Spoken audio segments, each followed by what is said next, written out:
ഒരു വൈക്ക് ഇറങ്ങുമ്പോ എങ്ങനായാലും പണി കിട്ടുന്നുള്ള സത്യ. അപ്പൊ ടയറിന് കാറ്റ് കുറവാ പറഞ്ഞതുകൊണ്ട് അത് അടിക്കാൻ വേണ്ടി പോയപ്പോ അവിടെ വൻക്യൂ. അങ്ങനെ അതെല്ലാം അടിച്ച് നമ്മള് നേരെ എങ്ങോട്ടേക്കാ പോയത് വെച്ചാൽ കാലിക്കറ്റുള്ള കേക്ക് ബേയിലേക്കാണ്. ഇങ്ങോട്ടേക്ക് എന്തിനാ വന്നത് എന്ന് ചോദിച്ചാലേ ഒരു കാരണുണ്ട്. പക്ഷെ അളിയനോട് ഫിദനോട് എന്താ പറഞ്ഞെന്ന് വെച്ചാല് ഷിട്ടുവിന്റെ 6 monthsലെ കേക്ക് കട്ട് ചെയ്യാൻ പറ്റില്ല, അപ്പൊ ഇക്ക ഉള്ളതുകൊണ്ട് 7th monthലെ കേക്ക് കട്ടിംഗ് ആണെന്ന് പറഞ്ഞിട്ടാണ് ഓരോ വരുത്തിയത്. ബിക്കോസ് അളിയൻക്കും ഫിദക്കും നമുക്ക് mom and dad to be കൊടുക്കണായിരുന്നു. അപ്പോ ഒരു ഡൗട്ടും ഇല്ലാതിരിക്കാൻ വേണ്ടിട്ടാണ് ഇത് പറഞ്ഞത്. അന്തിമ തീരുമാനമാണെങ്കിൽ സർപ്രൈസ് കൊടുക്കാന്നുള്ളതിൽ എത്തിയും ചെയ്ത്. ഇനി ഒന്നും നോക്കണ്ട പറഞ്ഞ് നേരെ വിട്ട് കേക്ക് ബേയിലേക്ക്.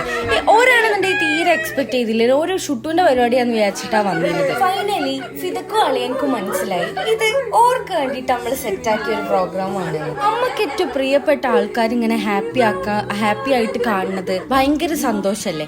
അപ്പൊ ആ ഒരു സന്തോഷത്തിലേക്ക് ഞാനും ഇമ്മയും കായും ചാച്ചും എല്ലോ ഷുട്ടു ആണെന്നുണ്ടെങ്കിൽ ഓളെ നാനെന്നെ നോക്കിക്കാ ഞാനിപ്പത് എന്താ അത് ചെയ്യണത് എന്നുള്ള രീതിക്ക് അങ്ങനെ കേക്കെല്ലാം കട്ട് ചെയ്ത് എല്ലാവർക്കും കേക്കെല്ലാം കൊടുത്ത് ഷുട്ടാപ്പി കുറച്ച് കേക്കെല്ലാം കഴിച്ച്.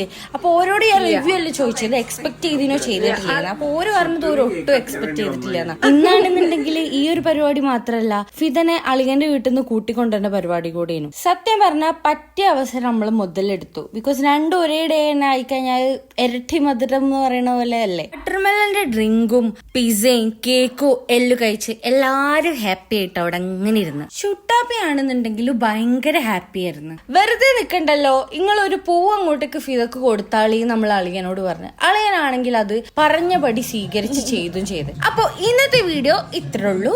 ബൈ.